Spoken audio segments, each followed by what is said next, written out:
What's up, guys? It is your boy, the Sandwich Man, and yes, the title is not a lie. I'm going to make the suspension sword from this game, Swordburst 2, in real life. Well, I'm going to be making it in real life, and let me just explain, what's going on. Okay, so basically, I was doing my normal things in my engineering class for school, and then, bam, three words that sparked this idea for a friggin' sword case. But to be honest, I have been wanting to do this for a very long time.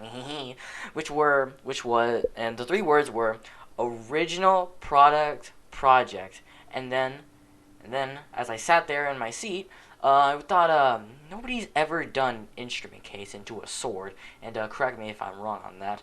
So why not try to make one? And my first options when I thought was, yes, the suspension sword, and the second option was the primordial jade cutter from Genshin Impact, which I sadly don't have, but which is a upset. But I decided to do this as a test run, and because it was my first choice, because well, it's Roblox, and I do like playing Roblox.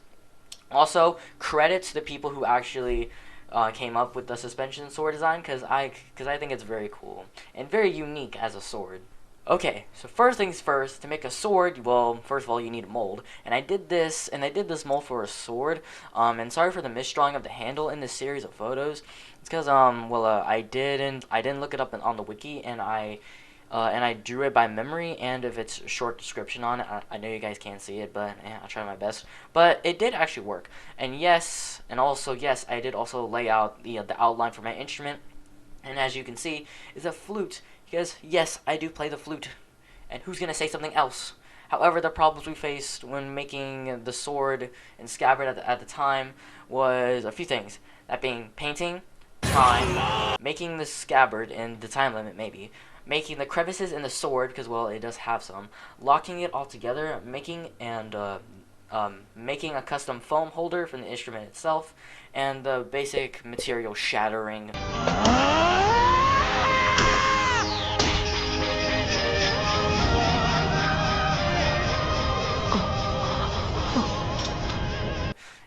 If it does come to that. But to be honest, what's the worst that could happen? Next was the cutting of the actual mold, which actually made a big mess, mostly because we were using foam and a bit of cardboard for this, I think. And I didn't actually get the footage of this since I was the one cutting the mold itself, and even though I've got two hands, I can't do this at the same time. But yeah, I can show you the final product of it once we were finished. And yes, I did do both of the sides, the walls of the case. And yes, as you can see from the photos, we did actually have to use tape to hold the tip of the blade and the body together, which well, yes and no, because yes, because first for yes, because we were actually using tape. The other thing, we were going to be using some more materials, which I'll get into later. But yeah, here's me holding it together, and here's more photos of me looking really cringe, trying to look cool in the mirror. Afterwards, the main process was making the mold of the sword really durable, because, well, as most people know, a case has to be pretty durable, obviously, mostly to protect the things inside that they carry. And to do that, we used fiberglass, which in itself is pretty durable, based off of two informational articles I found about it, and one being, and which I quote, lightweight and costs less than carbon fiber composites, and is resistant to corrosion and UV and ultraviolet UV damage. And the other page was about fiberglass, and they studied if it can break easily. And once again, I quote, fiberglass is a very strong and durable material, and will last for many years. They can withstand extreme weather conditions without cracking or breaking or chipping. And then when we were putting on the fiberglass on the mold, we didn't know how much to use, as well. Even though we had instructions, they were very vague about it. So to do that, to improvise instead, we used one full cup and Oh boy, did it mess up royally. Oh, good. Because the fact is we used too much and only used half for one side of the blade, and before it started to harden itself and become more durable. Because well, that's pretty much how the process goes. But yeah, but the process itself is pretty cool because it turns from a gooey liquid and hardens itself very fast. Then it heats up quickly well, it hardened itself quickly to harden itself and become even more durable and turn it into a really solid rock in a cup, which is actually kind of cool. But unfortunately, I don't have any footage of this because on my phone, which I used to record the vlogs or anything in real time, because my phone was dying of battery starvation because it was on like 5%. But yeah, after all that, we did actually manage to put up the mold up for the dry for the next morning, which you can see here. But wait, there's more, because we aren't out of the woods yet. Because later out, later that morning, we found out that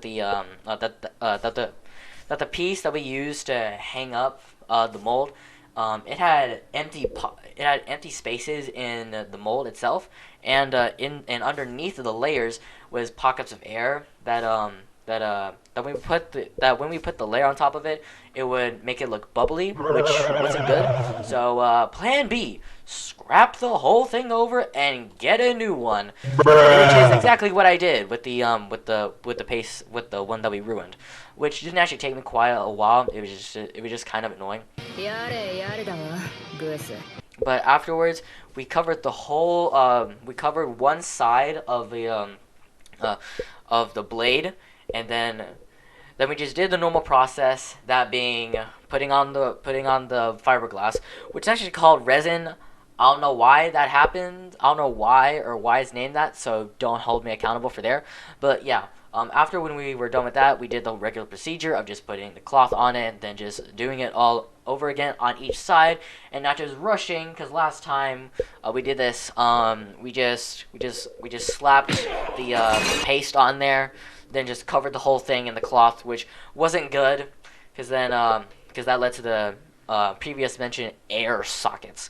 But yeah, after that, the next thing was to form the handle, and which actually went pretty well, but it's not the iconic one as you can see here, but sucks. Too bad. But besides that, the handle did actually manage to work well, and it fit fine with everything else, as you can see here from this photo. The second hardest part was pretty much to make a custom mold for the case, because well, it's pretty hard just to make the precise cuts, measurements to fit the three joints, that being the head, body, and foot joint of the flute, and not to be crushed by the cover on the top of the sword, which is used to hold everything down. But this took longer than usual because I had to redo the whole thing because it didn't fit the dimensions of the mold. But then eventually my dad came home, who helped me. So thank you, Dad. But also, being real quick, my dad, he did also help me a lot with buying supplies, painting, and cutting, which did a lot and helped save time from my mistakes, which I often do a lot. Which is so. Thank you, Dad, and that is amazing. So later, skipping ahead a few more hours later, and foam covered pieces everywhere on the floor, and we did actually manage to put hinges on the case. And if you're wondering, this is what it's supposed to look like. Well, this is rather a scuffed model of it.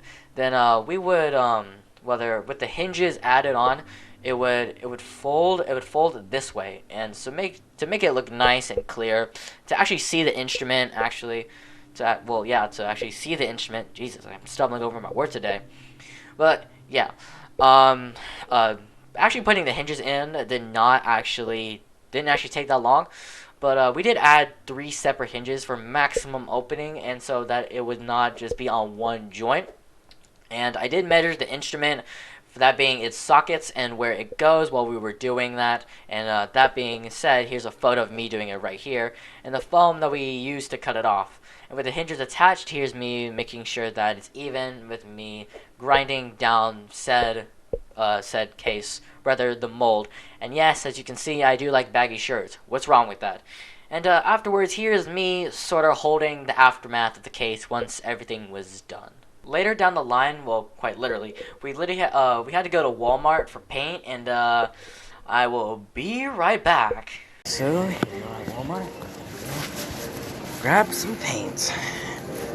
Hello, future me, either me in editing process or me in the classroom. I'll say hi, because the blade's almost finished. Just gotta get some paint. I'll see you then. We got the paints we need. Hey, here you go. There you go. There you go. My wrist. There you go. Alright, that's it. Also, another reason for us going to Walmart is because we did actually need a padlock to keep it shut closed, which did work. And here's a small video I took, and the paints we got for the colors, as you can see right here. And again, quick reminder for all you boys and girls at home that we went out to Walmart, done the painting, and finished foaming and putting it all together, close to or at midnight, I can't remember, starting from when 2:40 when I resumed the building process after a little break, that being dinner. And yes, me and my dad were both very tired from making this, and ready to be done.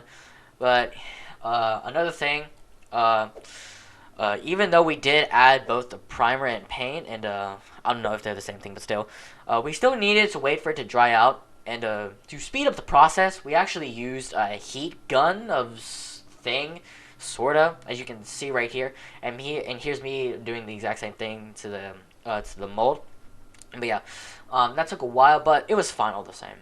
The next hard part, well, hard part in air quotes, has to be when the red handle was up, as you can see here, and I really didn't mess on it because I messed up again and again, but then eventually I fixed it. But another thing, I wasn't able to get footage because, like usual, my phone was on the brink of death.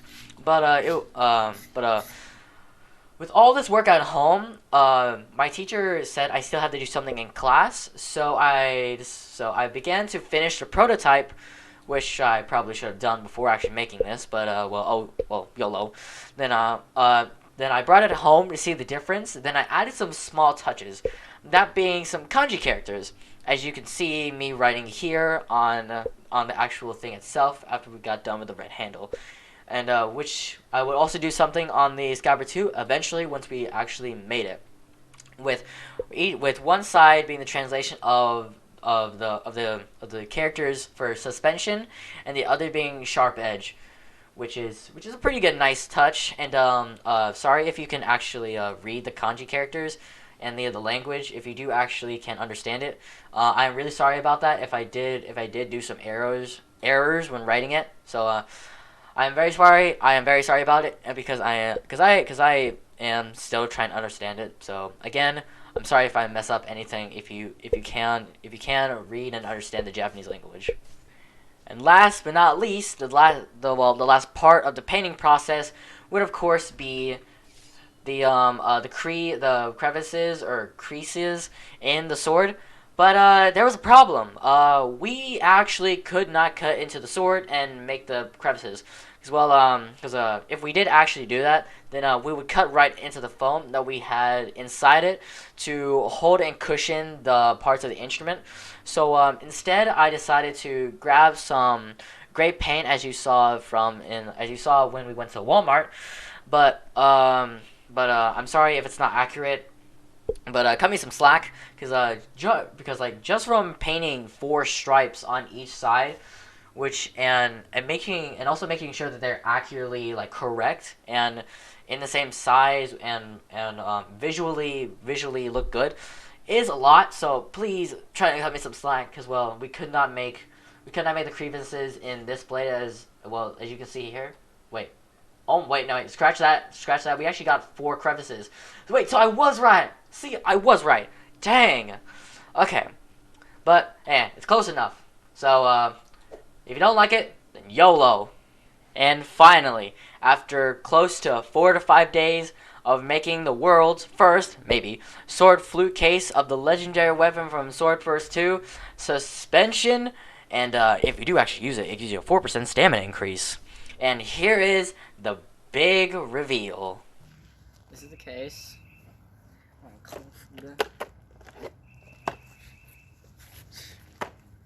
Yes, it actually opens. Ready?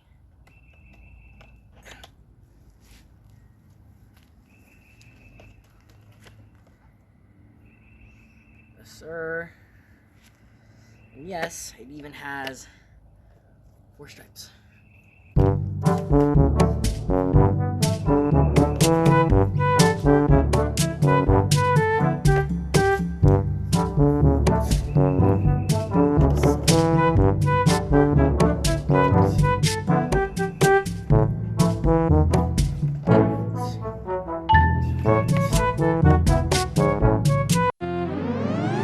Hey guys, this is the post sandwich man coming at you. I just want to say a few things for the video ends. So as you probably know, rather if you could probably guess, this is my most ambitious idea I have ever decided to do for my channel, and will be until I decided to make some financial decisions. But yeah. Even though this was a painful experience to do, I still wanted to do it because uh, Swordburst 2 was one of my favorite games when it first came out. I loved the game. I would spend hours playing it. I would even grind for several days at a time just to get some legendary weapons up to plus 20. But yeah, that's pretty much it. So yeah, see ya. And that's the end of today's video. So like, subscribe, or you get no boss drops whenever you fight your next boss, and that sucks.